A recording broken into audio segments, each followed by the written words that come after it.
रूस और यूक्रेन युद्ध के बीच रूसी राष्ट्रपति व्लादिमीर पुतिन ने युद्ध को लेकर बड़ा बयान दे दिया। पुतिन ने कहा कि यूक्रेन के साथ शांति वार्ता जारी रहने की उम्मीद है, लेकिन इस समय युद्ध का रुख रूस के पक्ष में है। इसलिए निकट भविष्य में रूसी सेना युद्ध पर अपनी स्थिति में कोई बदलाव नहीं करेगी। यानी पुतिन ने साफ कर दिया कि युद्ध किसी भी परिस्थिति में नहीं रुकेगा। युद्ध के बीच पुतिन का ये बयान इसलिए भी महत्वपूर्ण है क्योंकि अमेरिकी राष्ट्रपति ट्रंप ने यूक्रेन के साथ युद्ध विराम समझौते के लिए रूस को 8 अगस्त तक का समय दिया है। ट्रंप की समय सीमा का उल्लेख न करते हुए पुतिन ने कहा कि यूक्रेन के साथ हाल के दिनों में 3 दौर की वार्ता सकारात्मक रही और भविष्य में जारी रहने की संभावना है। पुतिन ने कहा कि रूस ने अपनी नई हाइपरसोनिक मिसाइल आर्सेनिक का उत्पादन शुरू कर दिया है और साल के अंत तक इसे बेलारूस में तैनात कर दिया जाएगा। यानी कि रूस युद्ध से पीछे हटने को तैयार नहीं है और पुतिन ने इशारों में ये साफ कर दिया है।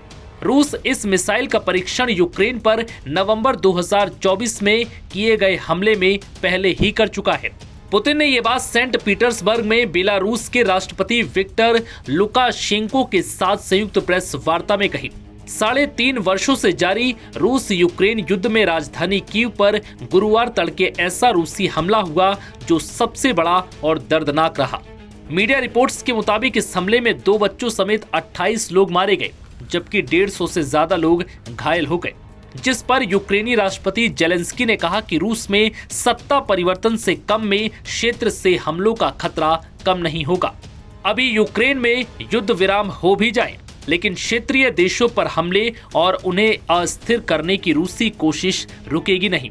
इसलिए पश्चिमी देश मिलकर रूस में सत्ता परिवर्तन के लिए प्रयास करें। जबकि अमेरिका के राष्ट्रपति डोनाल्ड ट्रंप ने कीव पर हमले को रूस का यूक्रेन के साथ घिनौना आचरण बताया।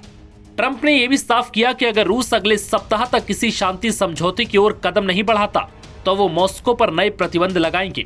हालांकि उन्होंने ये भी माना कि प्रतिबंध शायद राष्ट्रपति व्लादिमीर पुतिन पर खास असर न डाले। बता दें कि स्टीव विटकॉफ की पिछली रूसी यात्रा अप्रैल में हुई थी, जहां उन्होंने क्रेमलिन में पुतिन से मुलाकात की थी, लेकिन वो बैठक किसी समाधान तक नहीं पहुंच सकी। अब ये युद्ध और भी ज्यादा जटिल होता जा रहा है, जिससे ट्रंप की झुंझुलाहट खुलकर सामने आ रही है।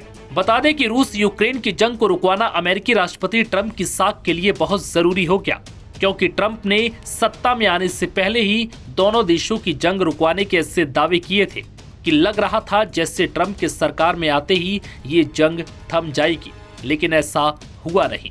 नवभारत टाइम्स की रिपोर्ट।